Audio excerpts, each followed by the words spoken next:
Ko će biti žrtva nasilja? Žena koja živi u gradu ili maloj sredini? Pravila nema.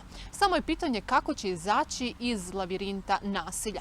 Ono što ih za nasilnika vezuje je upravo ta ekonomska zavisnost i to što nemaju kud. A podaci regionalne sigurne kuće u Nišu kažu da je oko 80% žena koje su tu boravile bilo bez posla. I onda se postavlja pitanje šta društvo, država, institucije, lokalne samouprave mogu da učine kako bi se to promenilo, a žene osamostalile da započnu novi život daleko od nasilnika. Osnaživanje je potrebno i pre nego što do nasilja dođe kako bi žena već na prvi šamar umela da izađe iz kruga nasilja bez bojazni da sa decom neće imati kud da ode.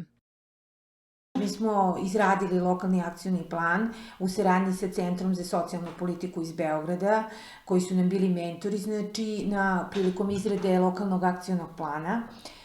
Sam plan je usvojen na sednici Skupštine koja je održana 6. septembra i ono što je značajno u vezi sa ovim planom jesu planirane naše aktivnosti u vezi sa prvenstveno nekim ekonomskim osnaživanjem žena u našoj opštini, posebno u sferi ekonomskog osnaživanja žena sa sela i žena iz marginalizovanih grupa. Upravo im samostalan posao može ponuditi bolje sutra ukoliko dođu u situaciju da se suoče sa porodičnim nasiljem. Mi smo u prethodnom periodu i pre usvajanja plana realizovali par takvih projekata. Jedan je bio u saradnji sa Evropskim progresom. Ima ovako jedan dobar naziv, kaže Jače žene za bolje sutra. I reč je bilo o ženama koje su prošle obuku za pružanje usluga socijalne zaštite, pre svega za uslugu pomoć u kući. I između ostalog radile par njih kao gerontodomaćice i danas rade.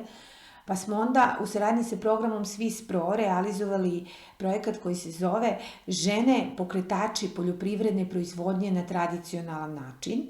Ako žrtva nema svoj krov nad glavom, nema posao, čeka na mrvice koje je dobio od nasilnika, onda je u opasnosti da se vrati u začarani krug nasilja. Ako je žena, ekonomski zavisna, veliki je problem i njoj deci, šta kada se bude vratila, kako da funkcioniše, gde da ode. Mi kroz Centar za socijalni rad te usluge koje možemo da ponudimo jeste ta trenutna jednokratna novčana pomoć i novčana socijalna pomoć u zavisnosti da li ispunjava zakonske odredbe ili ne. U opštini Bela Palanka razmišlja se i o prednosti žena žrtava nasilja pri zapošljavanju i to kroz programe za teže zapošljive kategorije stanovništva.